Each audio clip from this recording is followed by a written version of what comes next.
memberikan doa untuk pembukaan. Bapa kami surgawi, Bapa yang kami sembah, kami agungkan di dalam nama Tuhan Yesus. Kami mengucap puji syukur buat pagi yang baru dan indah ini.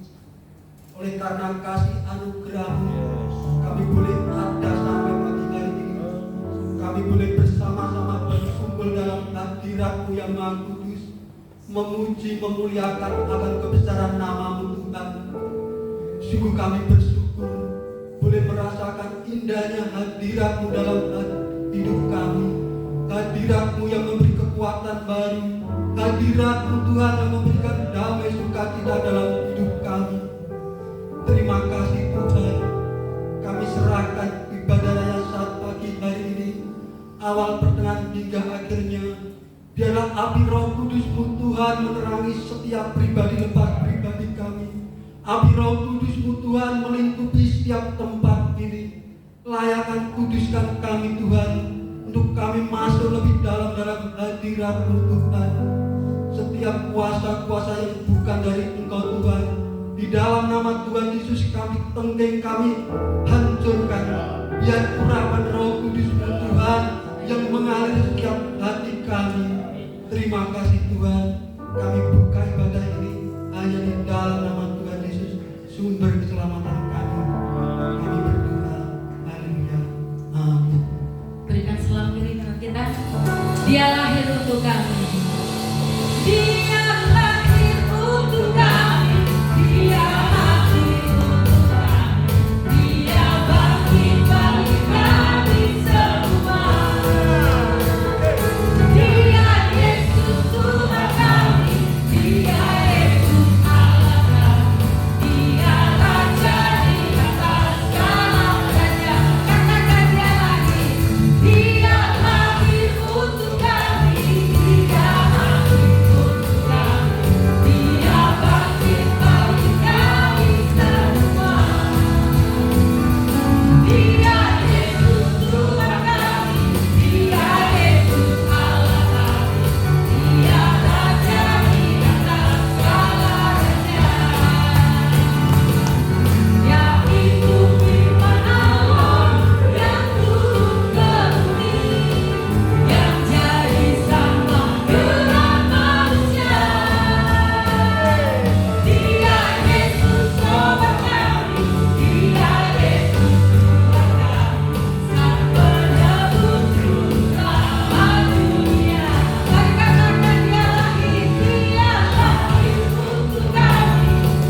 besar dan layak dipuji. Sebab Tuhan maha besar dan sangat terpuji, kuasanya dahsyat dari segala alam. Sebab Tuhan maha besar dan sangat terpuji, Dia lebih dahsyat dari katakan sebab Tuhan maha besar dan sangat terpuji, Dia lebih dahsyat dari segala alam. Sebab Tuhan maha besar dan sangat terpuji, kuasanya dahsyat menghancurkan musuh. Katakan sebab Tuhan maha besar, maha besar dan sangat terpuji, Dia lebih dahsyat dari segala alam. Dengan iman, maha besar dan sangat terpuji, kuasanya dahsyat menghancurkan musuh. Lebih lagi sebab Tuhan maha besar. Amin. Dan sangat terpuji, lebih dahsyat dari segala alam. Sebab Tuhan maha besar dan sangat terpuji, kuasanya dahsyat menghancurkan musuh. Kuasanya dahsyat, kuasanya dahsyat menghancurkan musuh. Kuasanya dahsyat menghancurkan musuh. Haleluya. Amin. Sorak-sorai bagi Tuhan. Silakan duduk.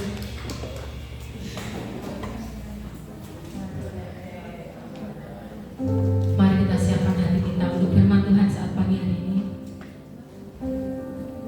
Dalam setiap musim hidup kita, Tuhan setia ada di setiap langkah hidup kita. Sekali Yesus, tapi Yesus. Haleluya Yesus. Inilah doa kami Tuhan. Ajar kami setia Tuhan dalam pengiringan akan Tuhan. Terima kasih Yesus. Dalam segala keadaan, waktu berlimpah maupun kurang, tetap Yesus yang mempesona hatiku.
menjadikan Engkau yang terutama. Sekali Yesus tetap Yesus. Kami terus mengiring Tuhan sampai Engkau datang dan menemukan kami tetap setia. Terima kasih untuk pagi yang luar biasa ini.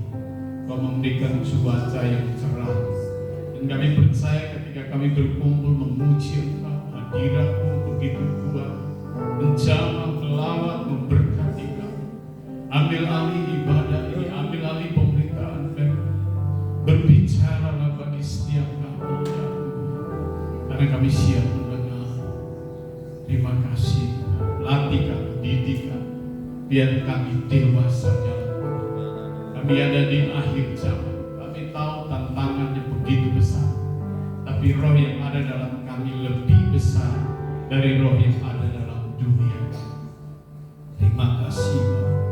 Segala puji, hormat, kemuliaan hanya bagi Tuhan saja. Di dalam nama Tuhan Yesus kami sambut firman. Haleluya. Amin. Silakan duduk kembali. Shalom, puji Tuhan. Kita sudah memasuki bulan Desember, bulan Natal. Puji Tuhan.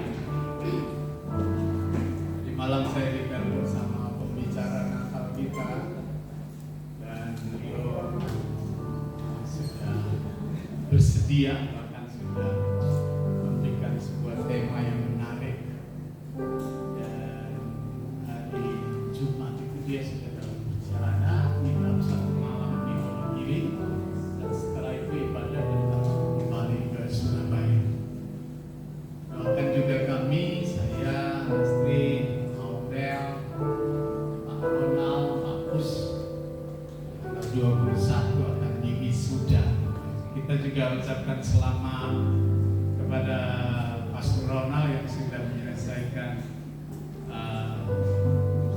diploma teologianya di Jakarta. Ya, wow, dahsyat sekali. Kita beri applause dulu buat Tuhan Yesus. Lalu beliau datang dari Jakarta bawa kabar yang menarik, suruh lanjut yang sekolah lagi. Wah, kita bersyukur. Kemarin saya juga ikut kuliah pararekal. Pararekal itu sebuah pendidikan advokasi, dan kemarin juga sudah dinyatakan lulus. Wah, luar biasa. Jadi bersyukur untuk semua yang Tuhan kerjakan ya. Di Wonogiri saya Pak Daniel Sahri, Pak Markus Soekarno, Maria di Bromo, berapa lagi temannya, luar biasa. Tuhan Yesus kasih. Saya pikir-pikir, wah ini jadi pendeta, tetapi juga jadi advokasi. Wah. Tapi ya kita berada di tengah-tengah masyarakat, lingkungan, kita harus belajar berbuat baik, ya, jadi berkat di tengah-tengah masyarakat. Baik, kita buka Alkitab kita. Saya terus terang tadi malam mempersiapkan 2 khotbah. Saya tanya Tuhan, sepanjang malam saya hampir tidak bisa tidur. Apa yang harus saya bicara? Kudus nyatakan isi hatimu. Apa yang harus hamba-Mu sampaikan supaya jemaat mengerti, memahami, dan menjadi pelaku dari firman. Sampai saya terbawa mimpi, saya berkhotbah.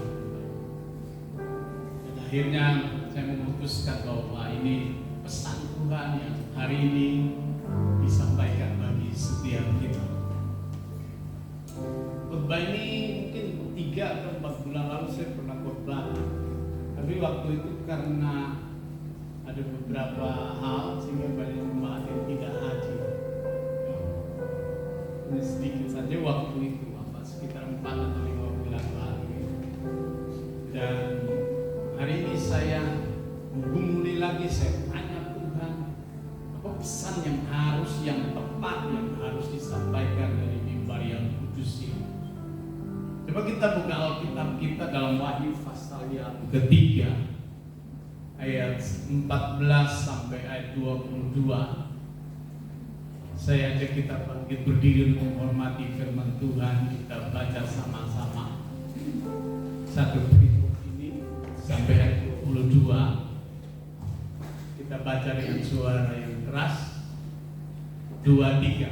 Dan tuliskanlah kepada malaikat jemaat di Laodikia, inilah firman dari kami, saksi yang setia dan benar, permulaan dari ciptaan Allah. Aku tahu segala pekerjaanmu, engkau tidak dingin dan tidak panas. Alangkah baiknya jika kau dingin atau panas. Jadi karena suam-suam kuku dan tidak dingin atau tidak panas, aku akan memuntahkan engkau dari mulutku. Karena engkau berkata, aku kaya dan aku telah memperkayakan diriku, dan aku tidak kekurangan apa-apa. Dan karena engkau tidak tahu bahwa engkau melarat dan malang, miskin, buta dan telanjang, maka aku menasihatkan engkau supaya kau membeli daripada emas yang telah dimurnikan dalam api, agar engkau menjadi kaya, dan juga pakaian putih supaya engkau memakainya, agar jangan kelihatan ketelanjanganmu yang memalukan. Dan pakai minyak untuk melumas matamu, supaya engkau dapat melihat. Barang siapa kukasihi, ia kutegur dan kuajar, sebab merelakan hatimu dan bertobatlah. Lihat, aku berdiri di muka pintu dan mengetuk. Jika ada orang yang mendengar suaraku dan membukakan pintu, aku akan masuk mendapatkannya, dan aku akan makan bersama-sama dengan dia, dan ia bersama-sama dengan aku. Barang siapa menang, ia akan dudukkan bersama-sama dengan aku di atas tahtaku, sebagaimana aku pun telah menang dan duduk bersama-sama dengan Bapa-Ku di atas tahtanya. Siapa bertelinga hendaklah ia mendengar apa yang dinyatakan Roh kepada jemaat-jemaat. Silakan duduk kembali. Puji Tuhan. Adalah pesan firman Tuhan yang sangat kuat. Saya berdoa biar di akhir tahun ini kita diberkati dengan kebenaran firman Tuhan. Ini pelajaran yang berharga dari jemaat di Laodikia. Saya akan coba seperti mengajar pelan-pelan biar saudara mengerti tujuan dari firman Tuhan. Laodikia adalah salah satu dari 7 jemaat yang tersebar di Asia Kecil. Asia Kecil itu sekarang adalah Turki. Sebagian dari nama-nama itu masih sama dengan zaman pada waktu Alkitab ditulis dalam Perjanjian Baru. Saudara melihat cerita-cerita seperti jemaat di Laodikia, jemaat di Efesus, jemaat di Pergamus, ya,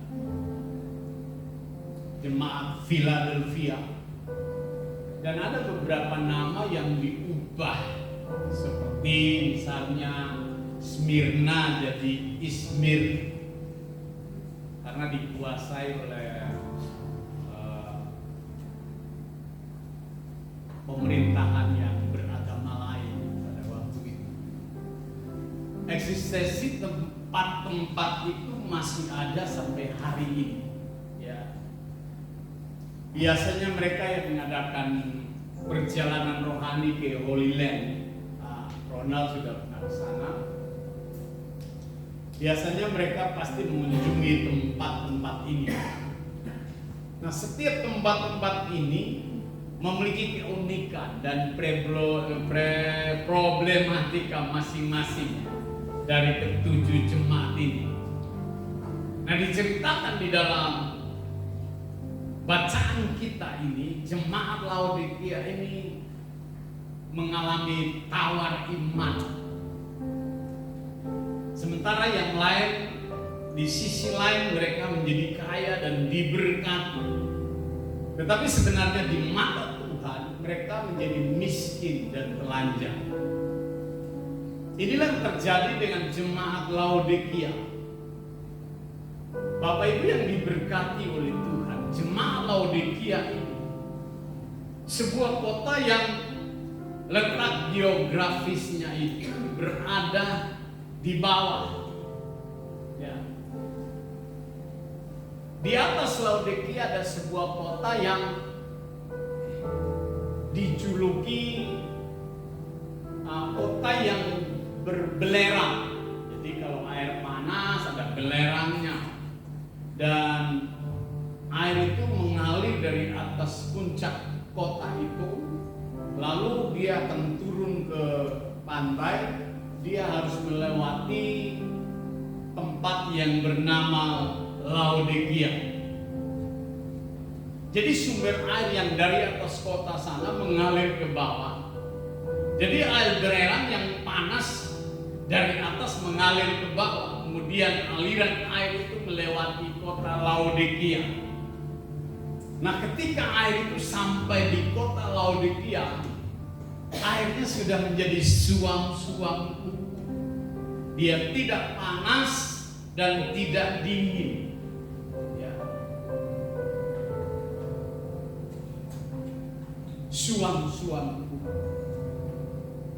Firman Tuhan berkata, kamu tidak panas seperti air belerang yang di atas sana, tetapi juga tidak dingin seperti yang di bawah sana. Masalah apa yang dihadapi oleh jemaat Laodikia yang kita perlu petik dan belajar hari ini? Saya lihat hal yang pertama menarik secara finansial. Laodikia ini sebuah kota yang kaya. Di abad pertama kota ini memiliki kekayaan yang luar biasa, yaitu kota yang memiliki emas dan perak. Nah, pada zaman dahulu bahkan sampai sekarang pun kekayaan itu sering disimbolkan dengan emas dan perak. Tidak hanya di budaya Israel, tetapi di India, di Cina, di Mesopotamia, bahkan di Indonesia, emas dan perak itu simbol dari kekayaan. Makanya Petrus berkata begini, emas dan perak tidak ada padaku, tetapi yang ada padaku ialah di dalam nama Yesus Kristus dari Nazaret berjalan. Itu artinya emas dan perak itu lambang kekayaan. Jadi kota Laodikia ini kota yang sangat kaya. Dia punya pabrik perak dan emas. Kota Laodikia juga memiliki industri kain lenan yang halus, yang bagus, yang indah. Kain lenan ini sangat terkenal di Timur Tengah pada zaman itu. Dan kota Laodikia penghasil kain lenan dengan kualitas terbaik pada waktu itu. Mereka juga memiliki sebuah teknologi pelumas mata yang terbaik di dunia pada saat itu. Nah, ketiga hal ini menandai kekayaan dan kejayaan yang dimiliki oleh kota Laodikia. Tetapi satu hal yang Tuhan kecam dari kota Laodikia, di mata Tuhan ternyata Laodikia ini miskin secara rohani. Tuhan berkata, hendaklah engkau membeli daripada emas yang dimurnikan dari api, agar engkau menjadi kaya. Jadi di mata Tuhan, Laodikia itu ternyata sangat miskin. Dalam ayat yang ke-17, Laodikia merasa kaya dan sombong, tetapi Tuhan berkata, engkau melarat, malang, miskin, buta, dan telanjang. Tuhan berkata, engkau melarat, padahal mereka punya pabrik emas. Tuhan berkata, engkau miskin, padahal mereka punya pabrik perak. Tuhan berkata, engkau buta, padahal mereka punya pabrik pelumas mata terbaik. Sehingga Laodikia benar-benar menjadi kota yang sangat malang dalam pemandangan Tuhan. Jadi di mata Tuhan, ternyata kekayaan kita itu tidak ada artinya apabila kita tidak pergunakan untuk kemuliaan Tuhan. Lalu Tuhan menawarkan sebuah solusi kepada jemaat di Laodikia untuk membeli emas daripadanya yang dimurnikan dengan api, yaitu firman Allah yang hidup, firman Allah yang murni. Itulah kekayaan sejati yang harus dimiliki oleh jemaat di Laodikia. Tuhan menyuruh jemaat Laodikia membeli pakaian putih supaya mereka memakainya, sehingga tidak kelihatan ketelanjanganmu yang memalukan. Pabrik lenganmu tidak bisa menutup ketelanjangan rohanimu di hadapan Tuhan. Engkau harus membeli kain putih daripadaku, yang adalah lambang daripada kesucian, dari ketulusan, dari kemurnian dan penyerahan diri, supaya tidak kelihatan ketelanjanganmu yang memalukan. Dan juga membeli minyak untuk melumas matamu, agar engkau dapat melihat. Wow, ini sebuah teguran yang sangat luar biasa dari Tuhan. Kota Laodikia memang memiliki kekayaan yang luar biasa, tetapi di mata Tuhan ternyata tidak ada apa-apa. Mereka miskin, mengalami telanjang dan buta. Mereka menjadi orang-orang malang. Miskin rohani di hadapan Tuhan itu ternyata itu sangat menyakitkan hati Tuhan. Secara finansial kota ini maju, kaya, unggul, punya segalanya. Dia punya pabrik kain lenan halus yang mahal harganya. Dia punya pabrik emas dan perak. Dia punya pabrik pelumas mata yang terbaik. Tetapi di hadapan Tuhan mencekam, memarahi mereka. Tuhan mengecam mereka dan berkata, kamu miskin, telanjang, melarat, kamu buta. Karena apa? Mereka tidak memiliki kekayaan. Saya berdoa biar pagi ini kita mulai menyadari betul bahwa ternyata yang Tuhan cari itu adalah kekayaan rohani. Kemurnian hati, ketulusan hati, kerendahan hati, hati yang mau mengampuni, yang mau mengasihi, yang punya belas kasihan. Makanya Tuhan berkata, barang siapa ku kasihi, ia ku tegur dan ku ajar. Karena itu relakan dirimu dan bertobatlah. Maka Yesus berkata, aku berdiri di depan pintu. Barang siapa yang mengetuk, aku mengetuk, dan barang siapa yang mendengar, yang membukakan pintu, aku akan masuk dalam rumahmu dan aku akan makan bersama-sama dengan engkau. Ada seorang pelukis hebat yang luar biasa. Ketika di bangku teologian, seorang profesor menunjukkan gambar. Kita juga sering lihat gambar itu ya. Yesus mengetuk di depan pintu. Profesor menunjukkan gambar yang bagus itu. Lalu dia bertanya kepada mahasiswa, coba anak-anakku lihat gambar itu. Ada nggak kekurangan pada gambar itu? Mereka lihat begitu detailnya, gambarnya sangat sempurna. Lalu mereka berkata, Profesor, tidak ada celah sedikit pun pada gambar. Lalu dia beri kesempatan beberapa menit untuk mahasiswanya sekali lagi menilai.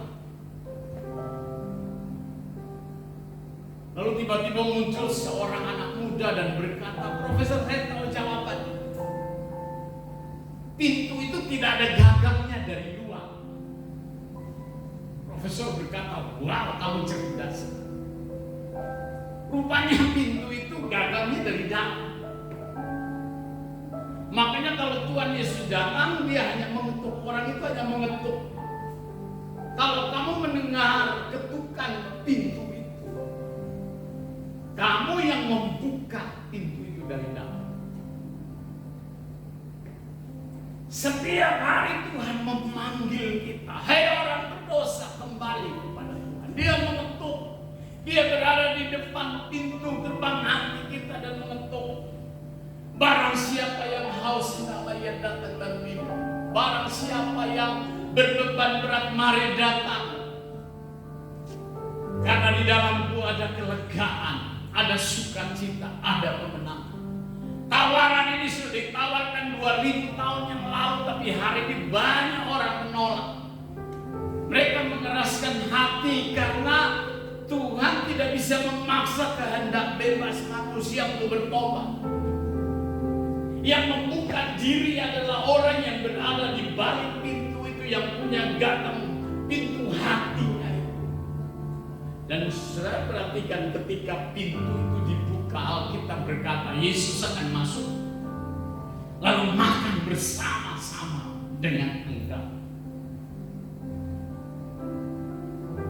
Kalau seandainya Bu Parianti sediakan hidangan ayam goreng, lalu kita disuguhkan hari ini, contoh saja, ya siapa tahu terjadi.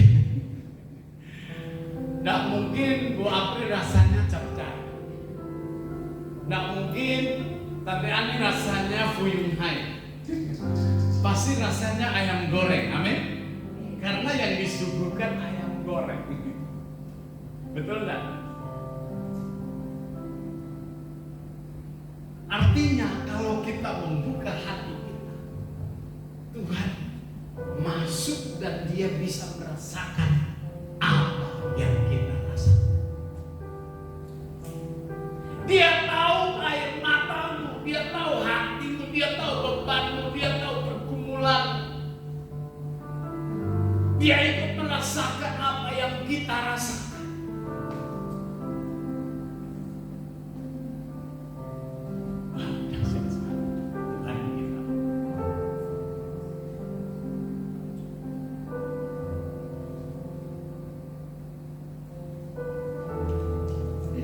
Ketika kita membuka hati kita, Dia menjadi bagian dalam hidup kita. Tuhan turut merasakan apa yang kita rasakan. Tuhan, kita mulai mempersilahkan Tuhan menjadi jurumudi bahtera rumah tangga kita.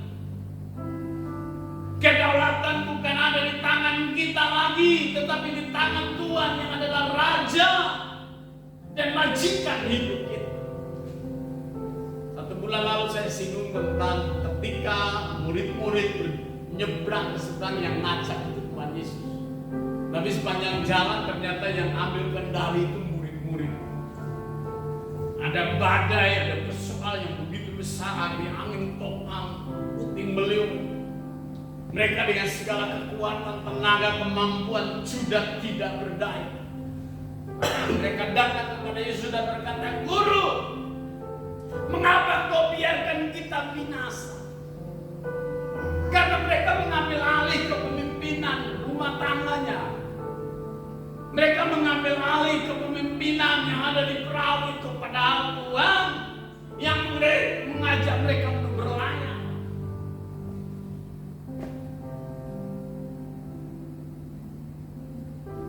Seringkali kita merasa lebih hebat, lebih mampu, lebih kuat. Lalu kita membiarkan Tuhan di buritan kapal. Ketika ada masalah, ada angin badai, topan beliung, baru berteriak minta tolong sama Tuhan.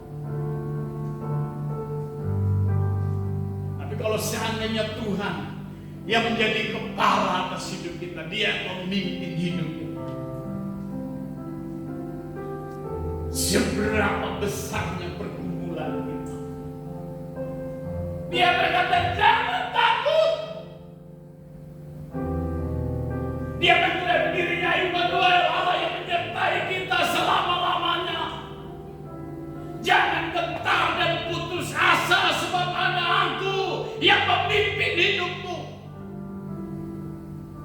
Kita tidak tahu 2025 tantangannya seperti apa. Tapi kalau Tuhan, kita izinkan Dia masuk dan mengepalai rumah tangga, amanlah perjalanan hidup kita walaupun ada badai.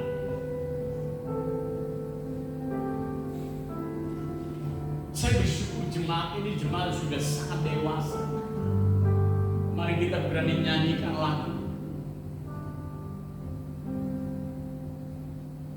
Berkali-kali Kau menolong, berkali-kali Kau kuatkan dalam rasa sakit.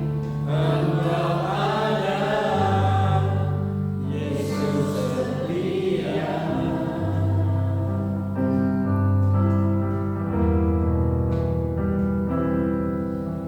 Berkali-kali Kau menolong, berkali-kali Kau kuatkan dalam engkau kelam. Engkau ada, Yesus setia. Bagus kedua Natal kita memilih lagu ini untuk Natal. Oh, bagus kan? Kalau di rapnya itu bagus. Kalau saudara nyanyi dari depan itu demikian baik. Coba dari depan, coba lihat. Coba dari depan. Meskipun Tuhan tak menolong. Serius ya? Ya. Meskipun Tuhan tak, Meskipun duri dalam dagingku, kau tetap memilih. tetap memilih dan percaya dan mengucap syukur.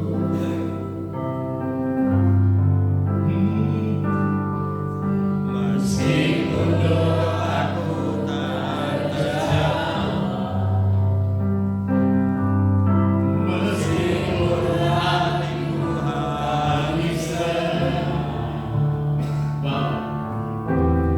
tetap memilih untuk percaya dan mengucap syukur.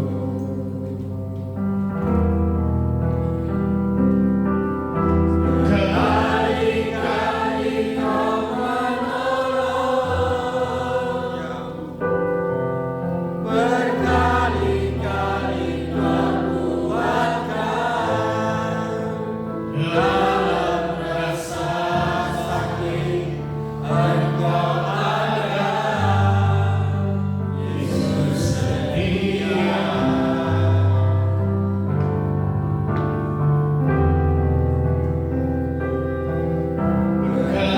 Berkali-kali Kau menolong, berkali-kali Kau kuatkan dalam lembah kelam. Engkau ada, Yesus setia. Beri tepuk tangan buat saya. Saya percaya tidak semua orang bisa nyanyikan lagu seperti ini. Ini salib yang luar biasa.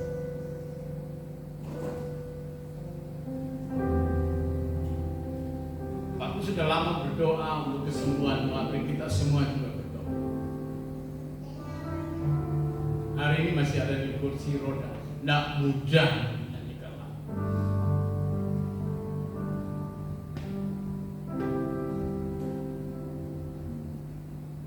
Padahal dia berkata,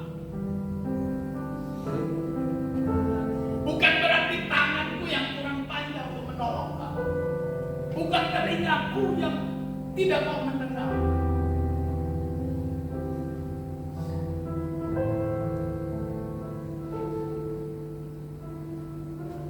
Dari mimbar ini saya juga berkata, saya sebagai gembala itu masih belajar, masih sangat muda, masih terus belajar. Tidak mudah.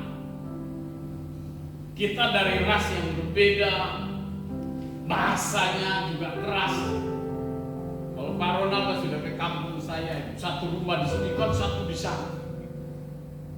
Saya ke sana kan saya tidak perlu teriak, oh! Sekarang kan sudah punya HP masing-masing. Percayalah, mukanya sangat seperti Goliat tapi hatinya Mighty Mouse. Serius Bapak. Manusia itu menajamkan sesama. Tidak ada gembala yang mau menjerumuskan jemaat itu masuk neraka. Itu gembala yang paling bodoh dan paling sial. Tuhan mau supaya semua orang dibawa kepada keselamatan yang kekal. Hanya kita mau membuka hati, mau persilakan Tuhan menjadi kepala dan jurumudi bahkan rumah tangga. Kedaulatan bukan lagi di tangan kita, tapi di tangan Tuhan. Amin. Dia majikan hidup kita. Dialah penentu dalam seluruh kehidupan kita. Makanya dikatakan begini, barang siapa menang. Ini bicara tentang prestasi. Ini bicara tentang pergulatan hidup, pertandingan iman. Ada race di situ, ada perlombaan di situ, ada pertandingan di situ, ada gesekan di situ. Di dalam perlombaan itu ada prestasi. Prestasinya adalah kemenangan, berlomba-lomba, meraih kekayaan rohani, yaitu karakter manusia batinia yang berkenan kepada Bapa di sorga. Haleluya.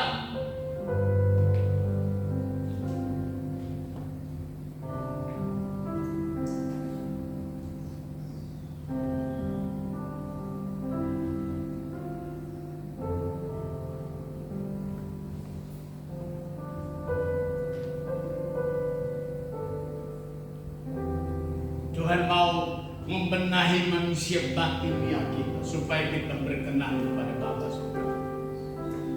Bahkan janji firman-Nya, Dia akan kududukan di atas tahta-Ku sebagaimana Aku pun menang dan telah duduk bersama-sama dengan Bapa-Ku di atas tahta. Bukan hanya engkau yang bertobat, tetapi lebih daripada itu engkau diberi mahkota karena engkau menang. Seperti Aku pun telah menang.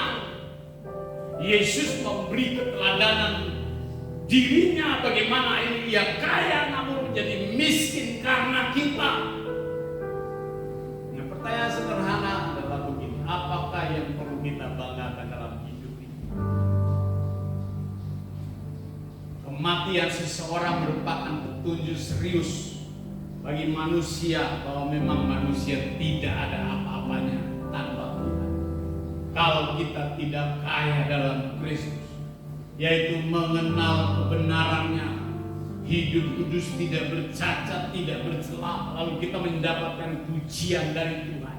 Nah, inilah pertaruhan kita, inilah perjuangan yang semestinya yang harus kita perkarakan dengan serius di hadapan Tuhan.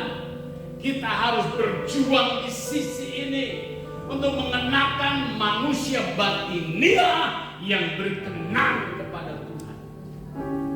Nah, sebagai hamba Tuhan, saya mengajak kita pagi ini.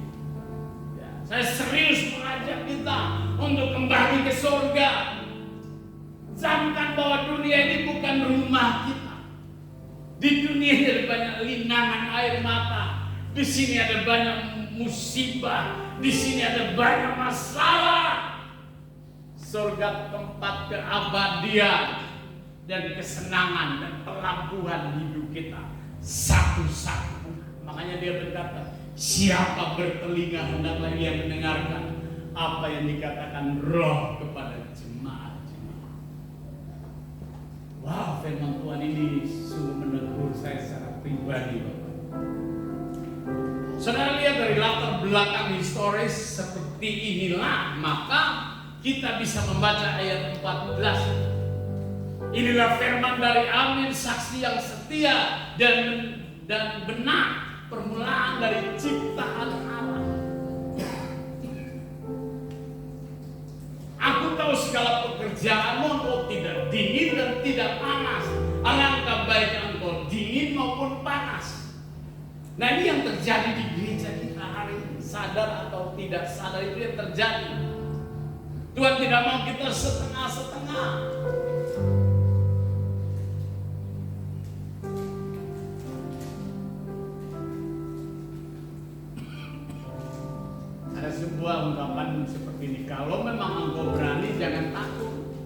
Tapi kalau engkau takut, ya takut sekalian. Jangan berani separuh-separuh, malah nanti bisa kalah dalam pertarungan. Ya, sedikit ketakutan itu akan menciptakan kegagalan berikutnya, kekalahan berikutnya. Kalau di medan perang, seorang prajurit yang tidak berani, takut menimbulkan kekhawatiran, ketakutan kepada teman-temannya. Itu komandannya bisa membunuh dia. Jadi memang harus punya komitmen yang sungguh-sungguh, tidak separuh-separuh. Amin. Tuhan menebus kita ini serius, sungguh-sungguh, bukan separuh-separuh. Komitmen kita harus menjadi total, menjadi murid Kristus.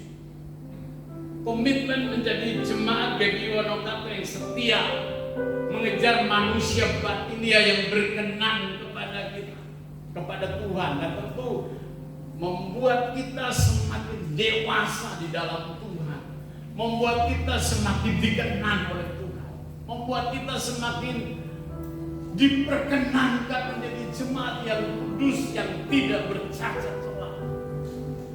Ini target kita, Bapak. Ini pertaruhannya di sini, seriusnya di sini.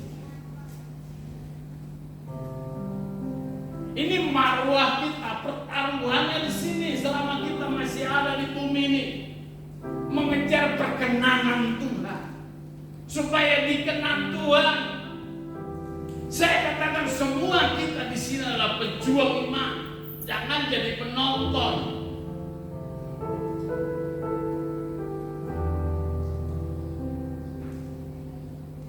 Siap jadi militan buat Tuhan. Amin. Setia untuk Tuhan, apapun resikonya. Setia mau berkorban untuk Tuhan. Hujan tetap setia.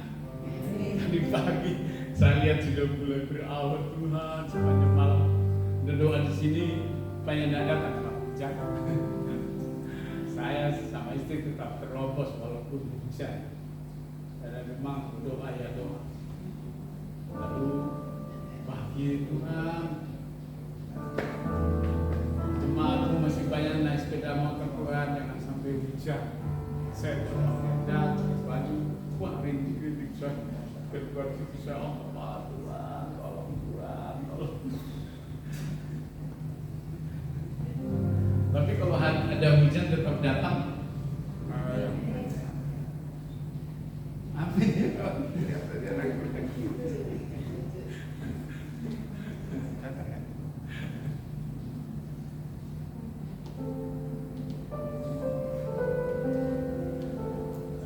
Yang ada menarik bagi saya adalah ada sebuah kata yang perlu kita soroti dalam ibadah.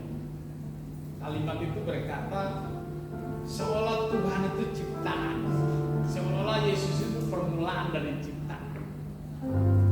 Menurut saksi Yehova, menurut teman-teman dari Muslim, begitu. Permulaan ciptaan Allah. Berarti dia bukan Tuhan. Nah, hari ini kita mau belajar. Mereka menganggap ya Yesus itu ciptaan dan bukan pencipta. Padahal permulaan di sini bukan dalam permulaan urutan waktu. Dalam bahasa Alkitabnya legeo amen Yunaninya, firman dari amen, saksi yang setia dan benar. Dalam bahasa Alkitab dia menggunakan kata arkes, ketiseos, tuteo, bisa permulaan urutan waktu, bisa permulaan kehormatan, bisa permulaan yang mengawali waktu, atau sumber dari segala sesuatu. Jadi jemaat Laodikia merasa kaya dalam segala hal, tetapi dia lupa bahwa firman Allah itu sumber dari segala sesuatu. Jadi harus lihat dari konteks cerita ini. Tuhan berfirman, jadi maka jadilah. Berfirmanlah Allah, maka jadilah. Permulaan di sini bukan permulaan lahir, bukan permulaan urutan waktu. Kita lihat contohnya pada waktu Allah menciptakan langit dan bumi. Kalau ini ada urutan waktu, ada waktu penciptaan. Tetapi kalau dikatakan pada mulanya adalah firman, maka firman itu bukan ciptaan, tapi firman itu yang mencipta. Firman itu sumbernya adalah ciptaan. Contohnya, saya kasih contoh seperti Alkitab berkata, arkeangelos. Arkeangelos itu kan malaikat penghulu, bukan malaikat permulaan. Ini artinya malaikat yang mula-mula dihormati karena dia penghulu.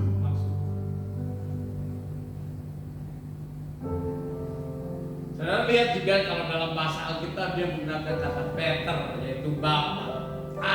Itu permulaan, bukan berarti Bapa permulaan, tetapi Bapa yang dihormati. Maksudnya begitu. Jadi Yesus itu yang ulung, yang sulung, yang dihormati, bukan permulaan ciptaan. Dia diterjemahkan kepala dari segala ciptaan. Kepala itu artinya pertama-tama dihormati. Saya kasih contoh. Ya, puji Tuhan kemarin yang saya dukung menang. Ya, jam 12 telepon saya. Pak Pendeta doakan saya biar semua ini bisa sesuai kehendak Tuhan.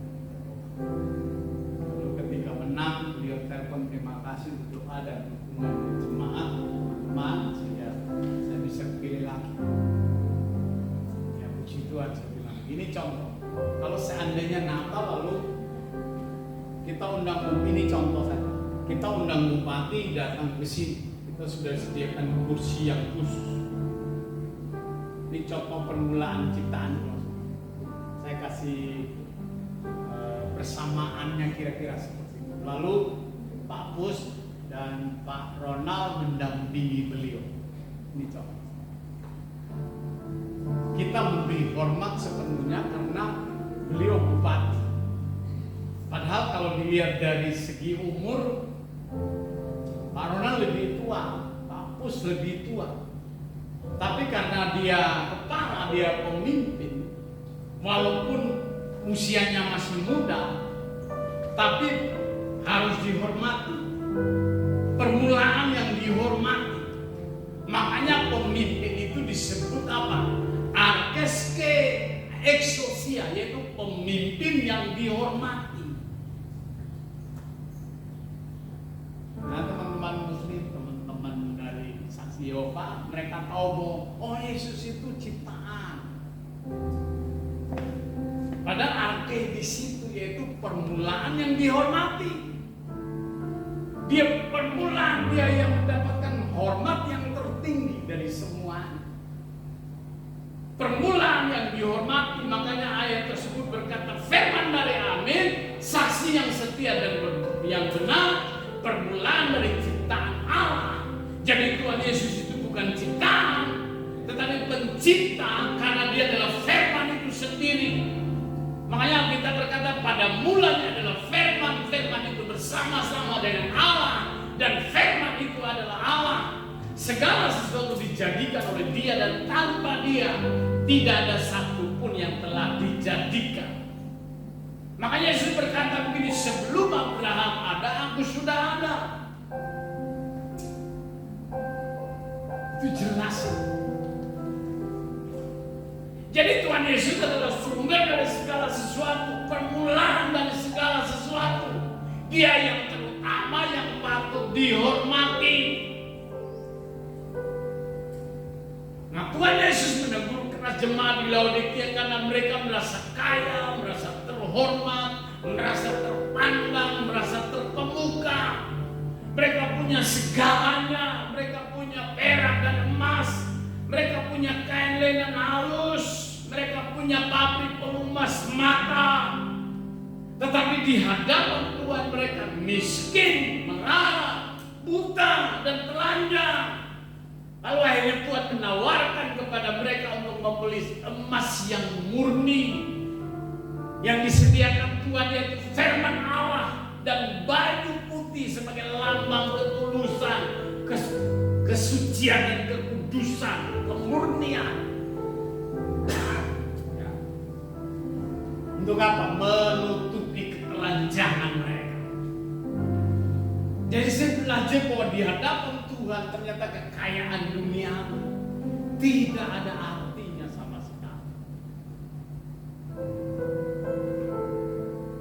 Memang kita butuh makan, kita butuh pakaian, kita butuh kebutuhan sehari-hari, kita butuh semua. Memang itu disediakan Tuhan, tapi itu bukan goal. Makanya Yesus berkata, apa untungnya kau memiliki dunia dengan segala isinya, tapi jiwamu binasa. Jadi pertaruhan jiwa di situ adalah bagaimana kita menyelamatkan keinginan kita,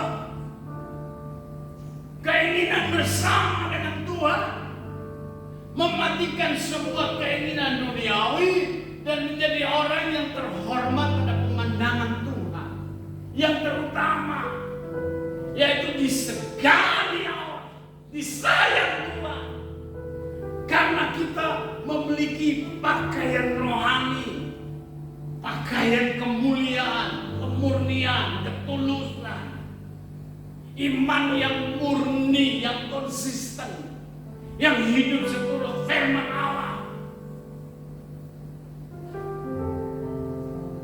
Ini penting sekali, Bapak. Injil yang murni itu mematikan keinginan daging. Injil yang murni itu mematikan keinginan mata dan gangguan hidup. Injil yang murni itu memiliki Kristus sebagai kebenaran yang memerdekakan hidup kita. Jadi jemaat yang kaya firman, jemaat yang kudus, jemaat yang murni, yang mengasihi Tuhan sungguh-sungguh.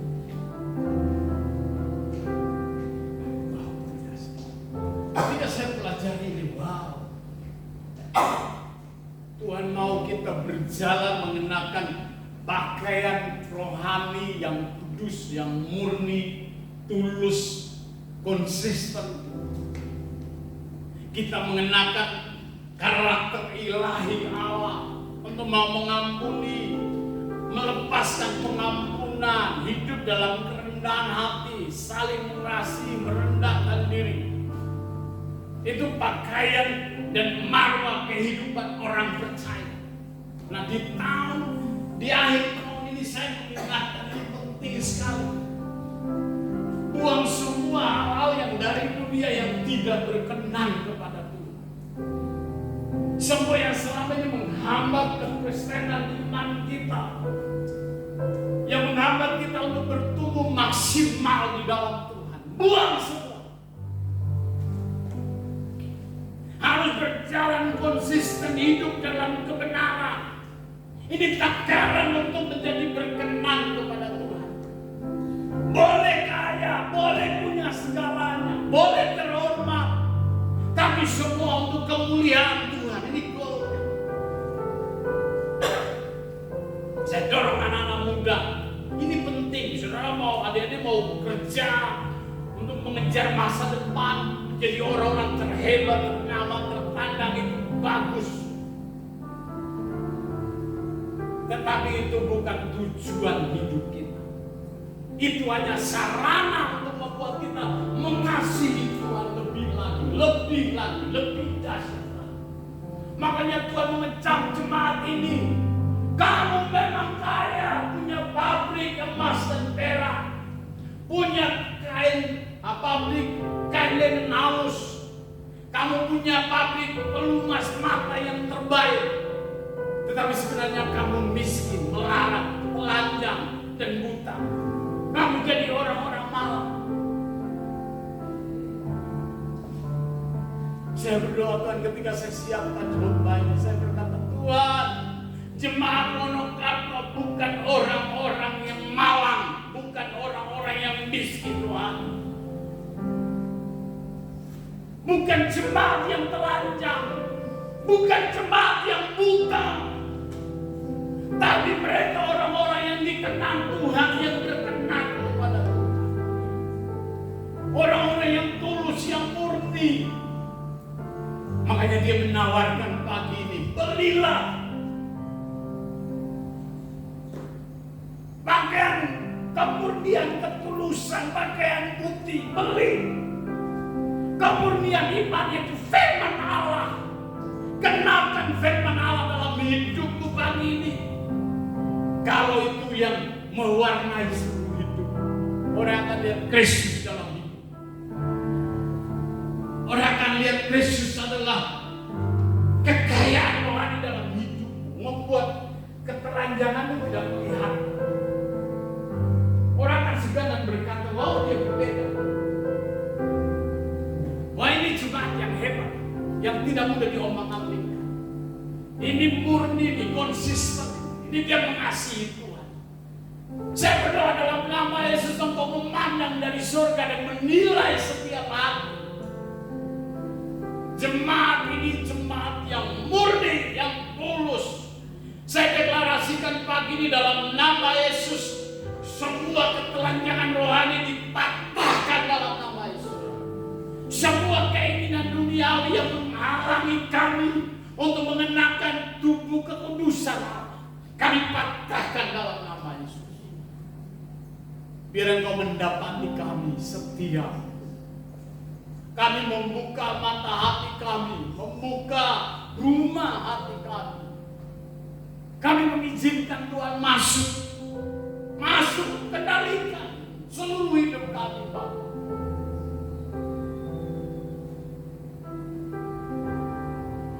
Bila Engkau menjumpai setiap kami berkenan kepada Tuhan. Bapak, hamba-Mu sudah selesai berbicara.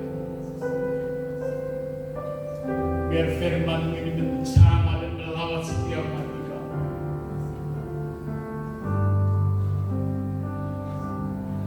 Jemaat Laodikia bukan jemaat GPI Wonogiri. Jemaat Laodikia kehilangan kasih yang ulang.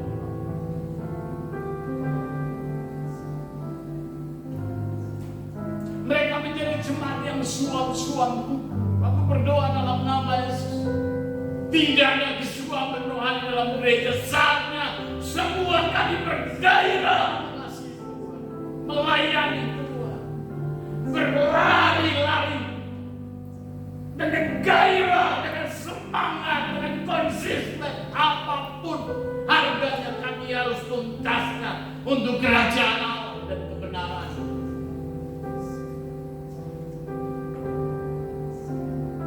Iblis tidak punya kuasa. Kuasa maut, kuasa jahat, roh keangkuhan, kesombongan dipatahkan dalam nama Yesus. Bebaskan setiap kami. Kami buka hati kami.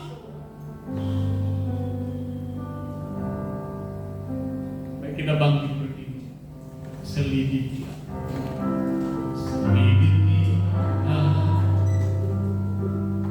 Lihat hati. Nanti Pak Ronald diperkenalkan Roh Kudus. Yesus, Kau yang Maha Kaya, menilai tak ada bersembunyi hati. Selidiki.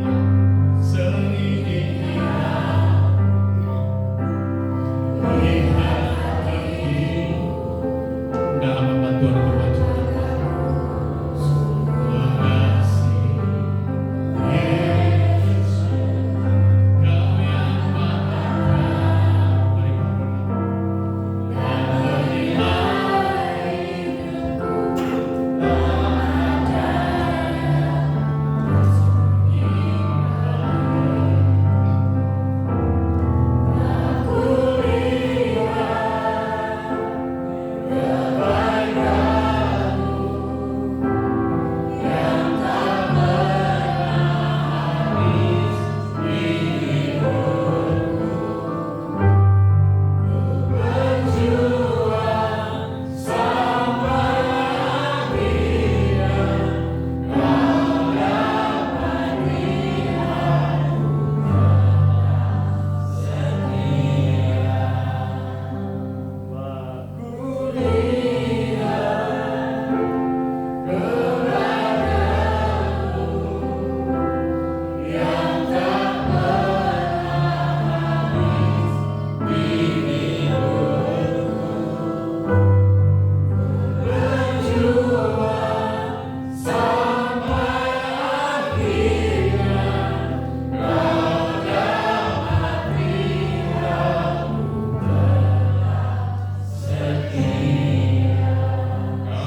selama kami hidup, kami akan setia kepada Roh Kudus-Mu memeteraikan segala yang sudah kami komitmen kepada semua firman yang sudah kami dengar. Kami mau taat kepada firman. Tuhan, kami sudah diberkati oleh firman. Saatnya kami akan masuk dalam perjamuan kudus Tuhan. Biarlah kami boleh mempersiapkan hati kami. Dan sebelum itu Tuhan, kami mau koreksi hati kami, kehidupan kami. Karena perjamuan kudus Tuhan ini bukan suatu acara rutinitas gereja yang biasa kami lakukan. Tapi sungguh-sungguh kami mau menjalankan apa yang Tuhan perintahkan kepada kami. Lakukan ini untuk memperingati akan apa yang sudah Tuhan kerjakan. Jadi kami melakukan ini adalah untuk mentaati Tuhan. Oleh sebab itu biarlah hati kami Tuhan, kami mau mengoreksi kalau ada hal-hal yang tersimpan dalam hati kami yang tidak berkenan kepada Tuhan. Bapak, sekarang kami terbuka di hadapan-Mu. Kami mohon ampun di dalam nama Yesus. Ampuni kesalahan-kesalahan kami. Darah-Mu yang tercurah itu membersihkan kami supaya kami layak untuk masuk dalam perjamuan kudus ini. Sucikan hidup kami. Sucikan hidup kami. Roh-Mu yang kudus terus Tuhan mengoreksi setiap hidup kami supaya kami benar di hadapan. Terpujilah dalam nama Yesus kami berdoa bersyukur, haleluya. Amin. Silakan duduk Bapak Ibu Saudara dan perjamuan kudus ini akan diberikan. Setelah itu nanti kita makan bersama-sama. Sebelumnya itu kita akan dengar apa kata firman Tuhan. Sambil dibagikan kita akan bersiap. Darah-Mu Yesus sucikan. Darah-Mu Yesus bebaskanku. Darah-Mu Yesus ubahkan aku.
Sebab apa yang telah ku teruskan kepadamu telah aku terima dari Tuhan, yaitu bahwa Tuhan Yesus pada malam waktu ia diserahkan mengambil roti, dan sesudah itu ia mengucap syukur atasnya. Ia memecah-mecahkannya dan berkata, inilah tubuhku yang diserahkan bagi kamu. Perbuatlah ini menjadi peringatan akan aku. Bukankah roti ini menggambarkan tubuh Tuhan Yesus Kristus yang sudah dipecah-pecahkan untuk kita memperoleh keselamatan. Amin. Amin. Marilah kita makan bersama-sama sambil mengenang apa yang sudah Tuhan kerjakan di dalam nama Tuhan Yesus Kristus. Haleluya.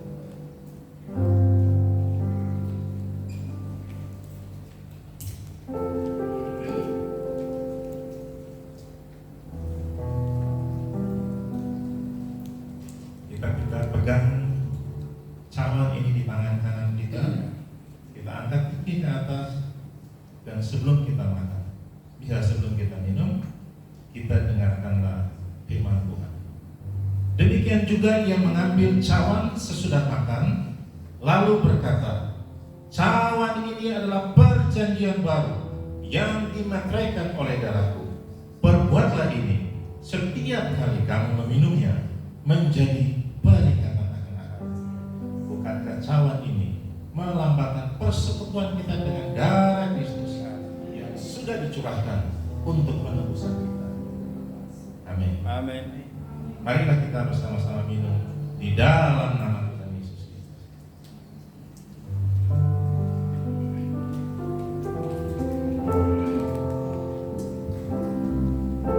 Haleluya, haleluya.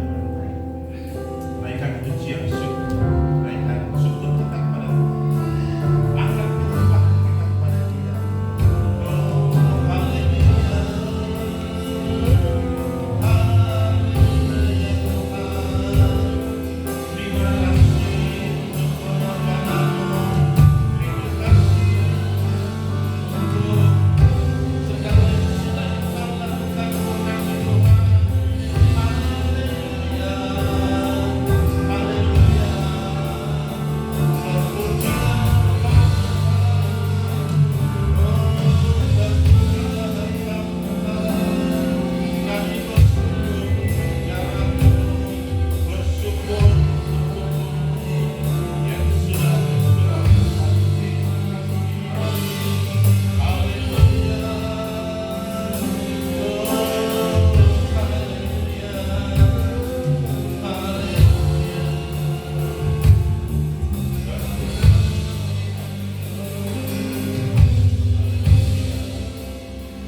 Bapak, kami bersyukur untuk perjamuan kudus ini.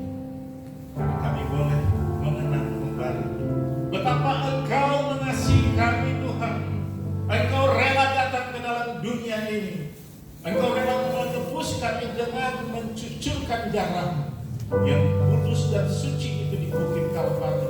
Engkau rela berkoyak, tubuhmu dihancurkan untuk kami memperoleh hidup yang kekal. Tuhan, biarlah kami terus mengagungkan Engkau, terus menghargai apa yang sudah Engkau lakukan untuk kami, dengan mentaati Engkau, hidup menurut jalan-jalan Tuhan, hidup menurut perintah Tuhan. Karena ini tanda bahwa kami sungguh menghargai tubuh dan darah Kristus. Kami percaya, ketika kami percaya kepada-Mu, beriman kepada-Mu, segala janji Tuhan akan tergenapi dalam hidup kami. Kami yang lemah Tuhan kuatkan, kami yang sakit Tuhan sembuhkan, kami yang hidup dengan berbagai macam persoalan, kami percaya dalam nama Yesus Engkau memberikan kami jalan keluar. Kami percaya sebagai jemaat Tuhan, sebagai umat Tuhan, kami sudah mendapatkan kemenangan bersama Tuhan. Terima kasih Tuhan, terima kasih. Kemuliaan, keagungan, kebesaran hanya bagi Yesus. Dalam nama Yesus kami berdoa bersyukur. Haleluya. Amin. Silakan duduk Bapak Ibu Saudara.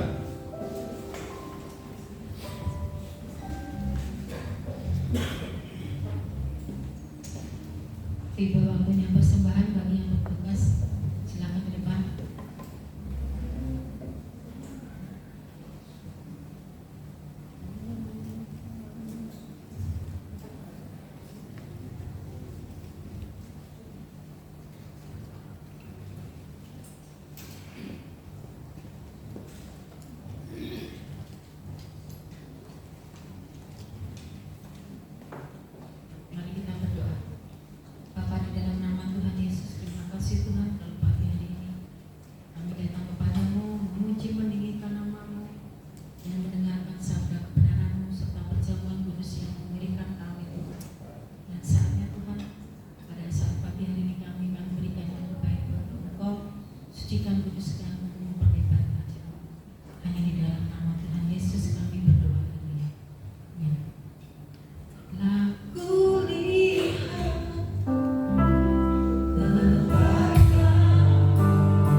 Puji Tuhan.